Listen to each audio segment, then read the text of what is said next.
Olá, vamos então nessa primeira aula iniciar o nosso curso de assessoria e consultoria em serviço social. Antes de iniciar a nossa aula, eu gostaria de chamar a atenção de vocês e convidá-los para visitar o nosso material de apoio, considerando que nesses slides e com a videoaula, você vai ter um entendimento melhor e uma dimensão de tudo que é discutido a partir de artigos, nosso código de ética e outras referências que contribuirão para a compreensão das videoaulas.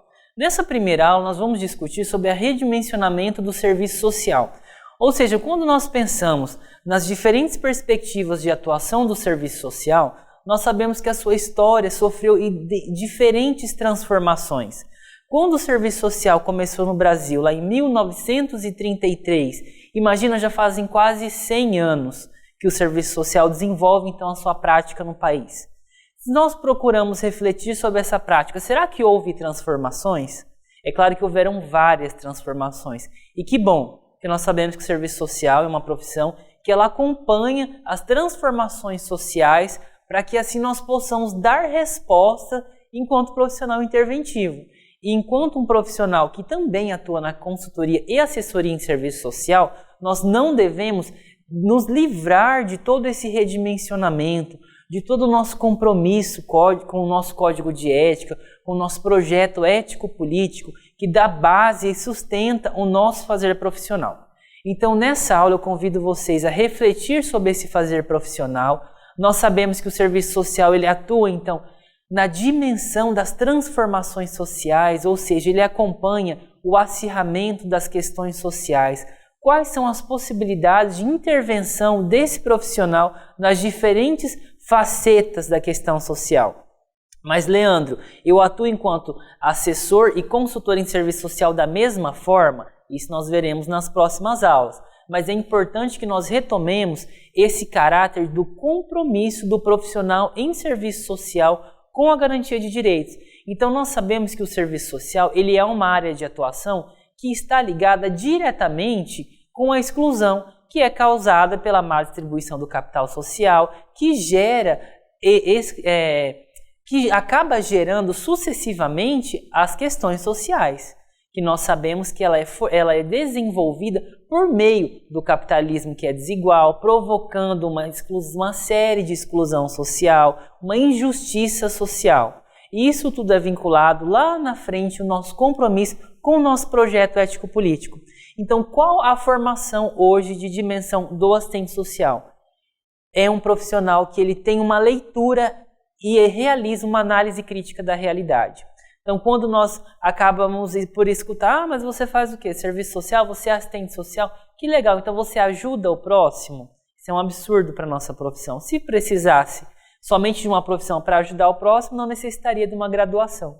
Então é importante que nós tenhamos sempre esse olhar da análise crítica da realidade, das possibilidades, dos entraves, do que dificulta o desenvolvimento daquela população, daquele usuário, qual o encaminhamento para a política pública, o que eu, enquanto um profissional dotado de todo um saber metodológico, que tem e possui em sua construção acadêmica todas as técnicas do serviço social, as possibilidades de intervenção, de proposição, como que eu hoje, enquanto assistente social, consigo dominar todo esse conhecimento e transformar em uma prática interventiva?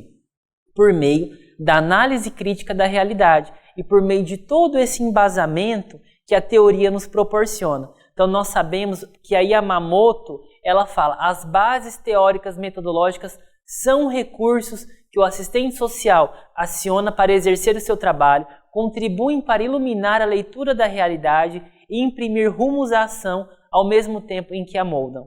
Essa citação da Yamamoto acaba por contribuir com toda a nossa discussão. Então o assistente social ele possui sim um arcabouço metodológico e teórico para contribuir com essa transformação da realidade, seja enquanto um profissional autônomo, no caso do assessor e consultor em serviço social, ou um profissional que acaba por ser registrado, concursado, ele não perde a mesma base teórica. Então nós sabemos que tudo isso vem daquela transformação e aquele rompimento com a visão messiânica, com a visão assistencialista, com a visão tecnicista. Retome aquela discussão que o assistente social ele quis desenvolver tanto o seu instrumental técnico, teórico, metodológico, que acabou ficando preso em processos burocráticos? Hoje nós sabemos que o papel do assistente social ele não é somente esse. Tem sim o trabalho burocrático, a organização das ideias, o planejamento, o encaminhamento do usuário, o registro, as notificações, mas o profissional está além disso. Ele precisa ter o contato com o usuário, fazer uma leitura social da realidade, ele precisa conhecer todas as dimensões que envolve esse trabalho social. E para isso, quantos foram os congressos que se desenvolveram? Lá em 1967 nós tivemos o congresso em Araxá, em 1972 o congresso em Teresópolis, em 79 o então conhecido congresso que relembra toda a ruptura do serviço social com o viés conservador. E aí em 88 tem a Constituição Federal, que vai abrir todo um viés para as políticas públicas e para a atuação do assistente social, principalmente quando o Estado garante a assistência social a quem dela necessitar, integrante do tripé da Seguridade Social. Então nós sabemos que tudo isso acabou por contribuir também com a identidade do profissional. Imagine aquele profissional que atuou de 1960 até 1990, 30 anos, já estava quase aposentando, quantas transformações na identidade desse profissional ele sofreu. E nós hoje, que somos formados há 10 anos, há menos de 10 anos, há 15 anos, e já pegamos as transformações do SUAS, da tipificação, do nosso código de ética, do nosso código de ética, do nosso projeto ético-político. Então nós acompanhamos todas essas mudanças. Então é claro que isso reflete na nossa identidade profissional. E é claro que hoje isso é muito positivo, porque o profissional do serviço social, ele passa a ser também um profissional pesquisador. Hoje nós temos aí quantas pesquisas, programas de mestrado e doutorado que incentivam a discussão teórica do serviço social.